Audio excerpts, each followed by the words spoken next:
In the Manus Reader, under the title The Religion of Free Man, it's pointed out that despite the natural difficulties which surround any attempt to arrive at the convictions of men who may be said to have been free, one thing is certain: their ideas are likely to be those which may prosper in an atmosphere of unrestricted reason. And no one can quarrel with the claim that a free man is a man who is determined to think for himself. This freedom of mind, moreover, is of greater importance than political freedom in making a definition. It will be conceded, for example, that Socrates, whose liberty was curtailed by his Athenian judges and whose life was ended by their decree, was nevertheless a freer man than those who condemned him. There's a natural tendency on the part of Americans to think of themselves as free, and, politically speaking, little doubt but that the institutions of the United States afford explicit recognition of the right of human beings to be free. An inquiry of this sort, then, may well begin with an examination of the religion of the men who shaped those institutions. Even if the religion or religions of the Founding Fathers suffer from obscurity, this obscurity may itself be of considerable significance, since the most easily defined religions are not necessarily the best. On the contrary, if true religion is an inward thing, the reverse may be true. One clear contrast between the political leaders of the present and those of the period of the American Revolution lies in their respective relations to the religious orthodoxy of their times. Our present leaders seem to seek orthodoxy with eagerness, as an obligation perhaps of sound politics. The revolutionary leaders, despite political hazards, chose an opposite course. In History and Social Intelligence, published in 1926, Harry Elmer Barnes collected evidence to show that the majority of distinguished Americans in the generation of the Fathers were not even professing Christians. Students in intellectual history have observed that the best single example of the ideas of the Founding Fathers is found in Robert Ingersoll, the great freethinker who came a century later. In a sermon on Ingersoll, a Unitarian clergyman, Minot J. Savage, said, his, Ingersoll's, ideas were very largely those of Voltaire, of Gibbon, of Hume, of Thomas Paine, of Thomas Jefferson, of Benjamin Franklin, and of a good many other of our prominent revolutionary heroes. Back in 1831, a perturbed minister declared with dismay that most of the founders of our country were infidels, and that of the first 7 presidents, not one of them had professed his belief in Christianity. In general, the Founding Fathers have been termed deists. While difficult to define, since all deists have been individualists in religious thought, and there could not possibly have been a deist church, deism accepts the idea of deity as a general providence, but denies the superiority of any miraculous revelation over what may be learned by natural means. In the presidential campaign of 1800, much capital was made by the Federalists out of Jefferson's notorious free-thinking. Although Jefferson was so great an admirer of Jesus that he edited for his own use a version of the New Testament, which left out all but the moral teachings of Jesus, he was nonetheless attacked by his political opponents as one who, quote, hated Christ and his church, end of quote, and whose daily speech is that of an infidel. But Jefferson did become president, the freedom of his religion notwithstanding. This was one of the greatest of the achievements of 18th century liberalism and the American Revolution. Men of his views a few hundred years before were hunted, persecuted, and burned at the stake for their beliefs. One of these, Michael Servetus, suffered attack, imprisonment, and finally death over a slow fire of green boughs at the hands of John Calvin for daring to believe with ancient pantheists that God is eternal, one and indivisible, and in himself inscrutable, but making his being known in and through creation, so that not only is every living but every lifeless thing an aspect of deity. An aspect of Servetus' heresy was the honor he did demand. In the course of a theological correspondence with Calvin, he wrote to the Genevan reformer, all that men do, you say, is done in sin, and is mixed with dregs that stink before God, and merit nothing but eternal death. But therein you blaspheme. Stripping us of all possible goodness, you do violence to the teaching of Christ and his apostles, who ascribe perfection or the power of being perfect to us. Be ye perfect, even as your Father in heaven is perfect. Matthew, verse 48. You scout this celestial perfection because you have never tested perfection of the kind yourself, thou reprobate and blasphemer, who calumniatest the works of the Spirit. Servetus was a martyr to Protestant fury. He died at the stake on October 27, 1553, and about a half-century later, on February 17, 1600, Giordano Bruno, Italian philosopher and pantheist, was led into a public square in Rome and burned to death for similar errors. Spinoza, before another century had passed, was to suffer, if not death, complete ostracism by the Jewish community in Holland, again for the pantheistic heresy. "I hold," he said, "that God is the immanent, not the extraneous cause of all things. I say all is in God, all lives and moves in God, and this I maintain with the Apostle Paul, and perhaps with every one of the philosophers of antiquity, although in a way other than theirs. I might even venture to say that my view is the same as that entertained by the Hebrews of old, if so may be inferred from certain traditions, greatly altered and falsified though they be." Why should we say, the article in the Manus Reader goes on, why should we say that these had been free men? Largely because they stood for the highest sort of freedom in human life, sometimes dying for it as well. By thinking for themselves, they enriched themselves and the world. It gave them the integrity of conviction which made their own independent conclusions of greater importance than anything else, and so gave an example of lives of principle to all who came after. We can hardly avoid the conclusion that the living quality of their pantheistic thought was the source of this integrity and courage. They would submit to no insistent conformity, no outside ruler of mind or conscience. They were not criminals, yet they were treated far worse than common breakers of the law. They were gentle men, teachers, philosophers, devoted to their fellow men. But their religion had one common principle of self-reliance in thought and belief. They, more than any others, they and the few who were like them, are the true authors of human freedom wherever it's found. From the ancient Stoics to the modern Einsteins and Schweitzers is a long course of 2,000 years and more. There have been a few bright interludes of civilization and learning, and much longer periods of darkness along this path. But throughout, the religion of free men changes very little, if at all, in its fundamental expression. It is the religion of men who cherish a secret divinity within, however they name it, and who live in the world, whatever it's like, without fear. Disagreeing with popularly held beliefs, doing your own thinking instead of accepting without question what you've been told to accept, has always been the way of unpopularity and danger. How men love to tell others what to think and believe. Calvin cooked Servetus alive over a slow fire, not because he was an unbeliever. Servetus was a deeply religious man. It was because his religion differed from that of Calvin.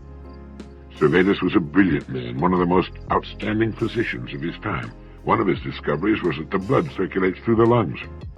And the fact that his life was taken from him in such an agonizing and barbarous way in the name of religion is a terrible thing to think about. Incidentally, Calvin got him only because he had already escaped from the clutches of the Inquisition, which probably had much the same fate in store for him. Freedom is not just the right to think as we believe, but it's also the right of others to think as they believe. And the fact that the United States was founded by men who were free thinkers, who made up their own minds through their own reading and thinking as to what they chose to believe, put a very solid foundation indeed as a very important part of the underpinning of this country. We need to ask ourselves, have I arrived at my beliefs, all of my beliefs, through independent study and meditation? Or have I simply followed the lead of others? And just as importantly, do I freely grant to all other men and women the right to believe as they choose, without rancor? That's an important part of what personal freedom is all about. We recommended the Manus Reader in Direct Line 3. It's a great book to take with you on trips and to keep by your bedside. The articles are short and tremendously interesting and educational, as is the Manus publication, which we also recommended. People who do well in the world, being creative and willing to take a calculated risk, are people who manage to overcome the fear of laughter. Anytime you attempt anything in which you risk failure, you run the risk of having people laugh at you. A college professor worked for many years on an invention. He tramped all over New England trying to interest capital in his device for making the human voice travel along a wire. The people laughed at him. It was, of course, plumb idiotic, they said, to suppose that the human voice could be carried along a wire and heard for many miles or even for a single mile. But our old friend and benefactor Alexander Graham Bell could not be laughed out of it, and every time we pick up the telephone, we salute the man who stayed on course despite the laughter. Millions of people laughing in derision could not hurt us an iota, but we stand in mortal terror of it. Men and women who can prove themselves heroes in great crises tremble before derision. It's a queer quirk of human nature we probably develop as children. It has cost much. It's changed the history of the world. Sometimes the price of a laugh has meant the slamming of a door of fame and fortune, or even immortality. Elias Howe invented the sewing machine, but it nearly rusted away before the American women stopped laughing about it and could be persuaded to make use of it. With their sewing done so quickly, they argued, what would they ever do with all their spare time? So a biographer paints a tragic picture. The man who had done more than any other to lighten the work of women was forced to borrow a suit of clothes on an occasion of a public appearance. Men are as bad as women when it comes to resisting new ideas. The typewriter had been a demonstrated success for years before businessmen could be persuaded to buy it. How could anyone have letters to write, they argued, to justify the investment of $100 in a writing machine? Only when the Remingtons sold patent rights to the Telegraph Company and two groups of salesmen worked in competition was the resistance finally broken down. Xerography faced the same kind of problem when it was first introduced, and other inventions have had similar battles. Here's an extract from a notebook of Robert Fulton, who invented the steamship, who changed the world from sail to steam on the oceans of the world. He wrote, "As I had occasion daily to pass to and from the shipyard where my boat was in progress, I often loitered near the groups of strangers and heard various remarks as to the object of this new vehicle. The language was uniformly that of scorn, sneer, or ridicule. The loud laugh often rose at my expense, the dry jest, the wise calculations of losses or expenditures, the dull repetition of Fulton's folly.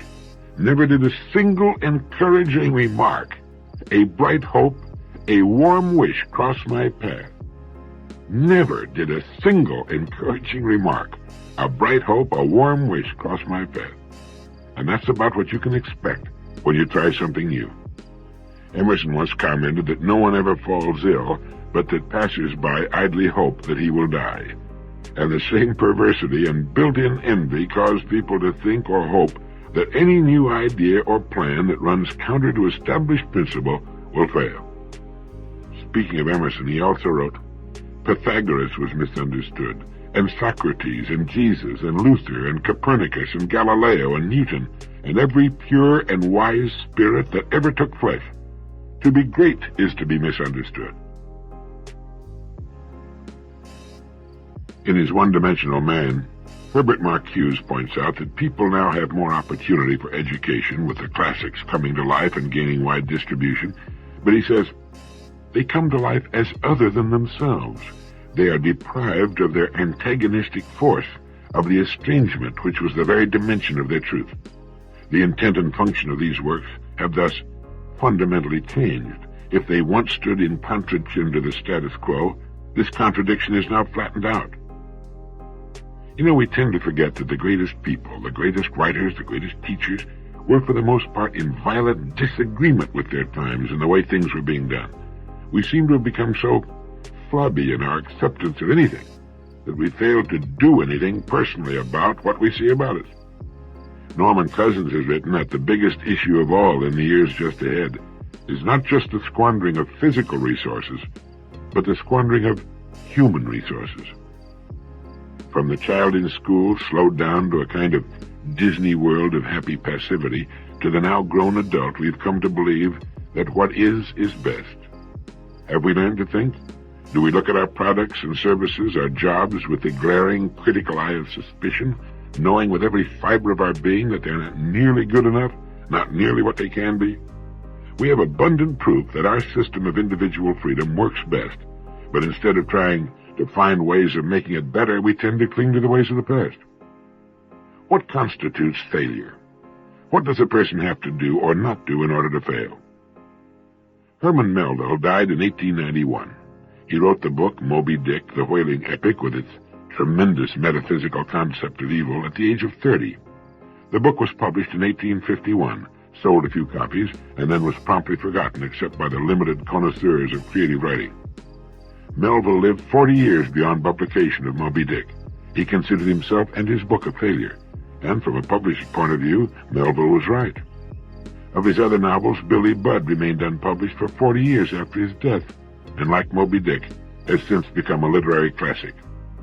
Today, sales of Melville's works run into the millions, but there is no retroactive compensation for the author's troubled soul or shoddy purse. How then shall we measure values, assay excellence, and compensate for obvious neglect and public apathy? Moby Dick the White Whale is dead, but Moby Dick the novel lives in imperishable print, and with it Melville moves into the company of the literary immortals. That sort of posthumous fame was by no means restricted to Herman Melville. It's happened to a great many men and women. It was true of Henry Thoreau and Edgar Allan Poe. It was also true of Jesus Christ. So what is failure? Failure does not come to a person because he is not recognized by the multitudes during his lifetime or ever. Our success or failure has nothing to do with the opinions of others. It has only to do with our own opinion of ourselves and what we're doing. Getting back to Thoreau for a moment, when he had to take most of his unsold books back home from his publishers, it didn't seem to bother him at all. In fact, he made the comment that he had a library consisting of over 700 volumes, most of which he had written himself. The only person that can be called a failure is that person who tries to succeed at nothing. Success, as far as a person is concerned, does not lie in achievement. It lies in striving, reaching, attempting. Any person who decides upon a course of action he deems to be worthy of him and sets out to accomplish that goal is a success right then and there. Therefore, failure consists not in failing to reach our goals, but rather in not establishing them.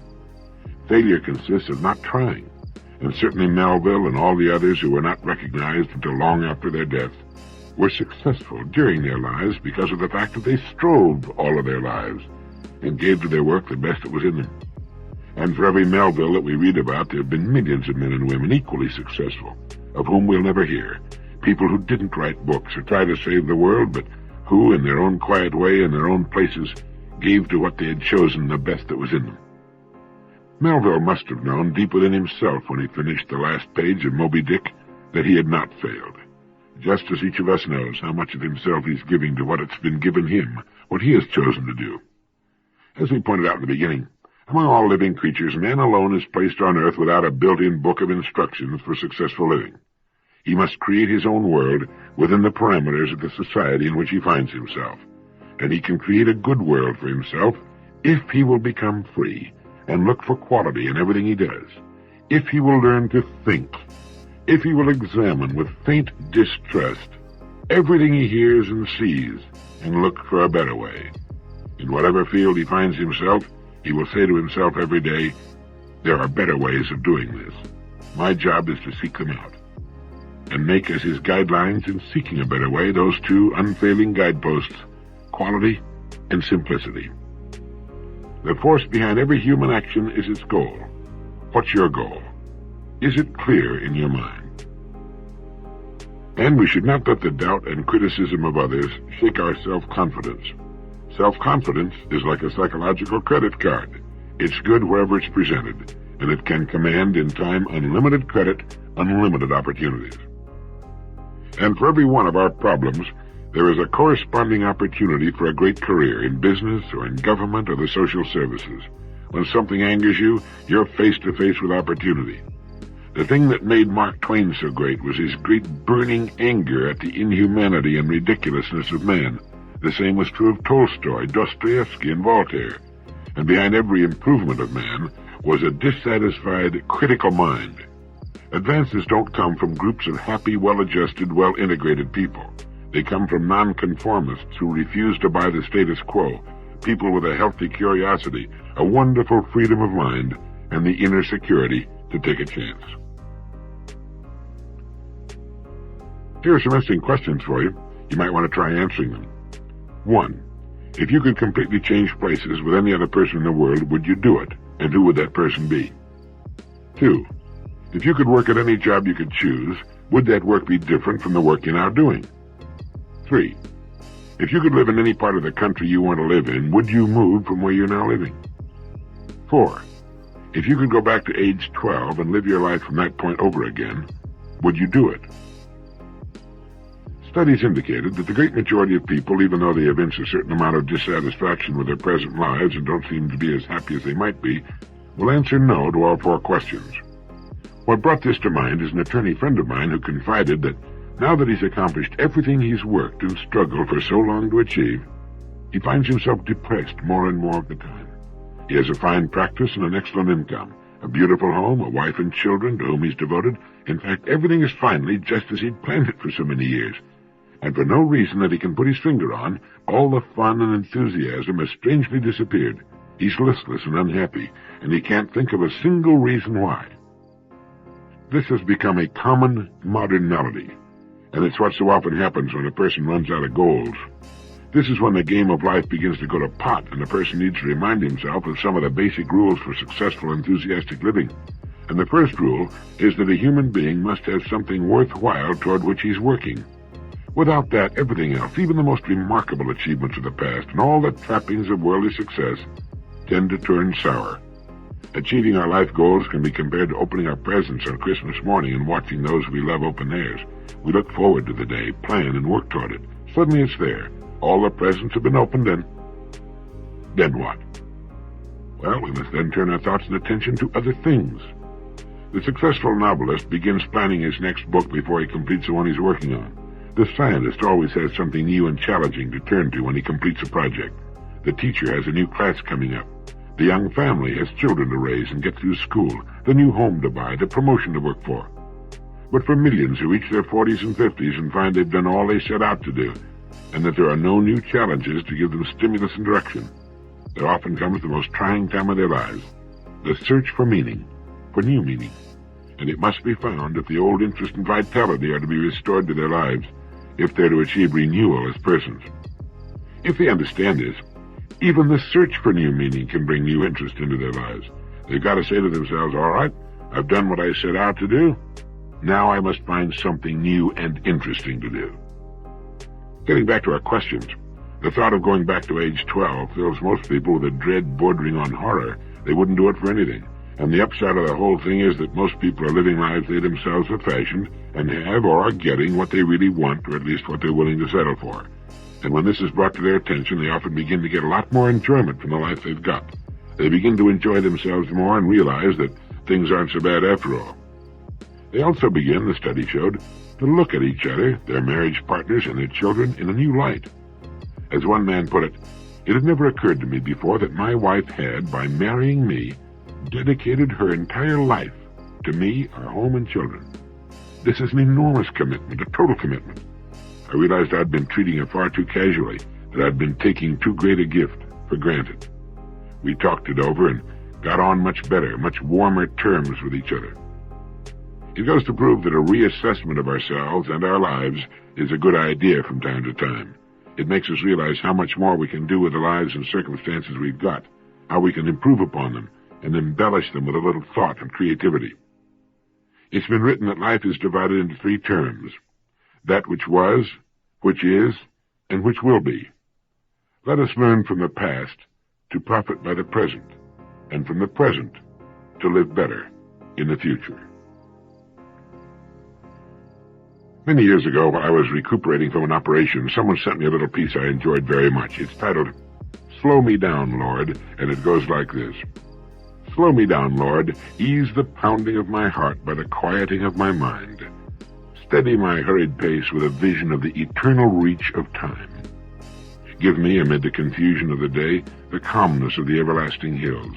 Break the tensions of my nerves and muscles with the soothing music of the singing streams that still live in my memory. Help me to know the magical restoring power of sleep. Teach me the art of taking minute vacations, of slowing down to look at a flower, chat with a friend, to pat a dog, to answer a child's question, to read a few lines from a good book. Remind me each day of the fable of the hare and the tortoise, that I may know that the race is not always to the swift, that there is more to life than increasing its speed. Let me look upward into the branches of the towering oak, and know that it grew slowly and well. Slow me down, Lord, and inspire me to send my roots deep into the soil of life's enduring values, that I may grow more surely toward the stars. Thank you.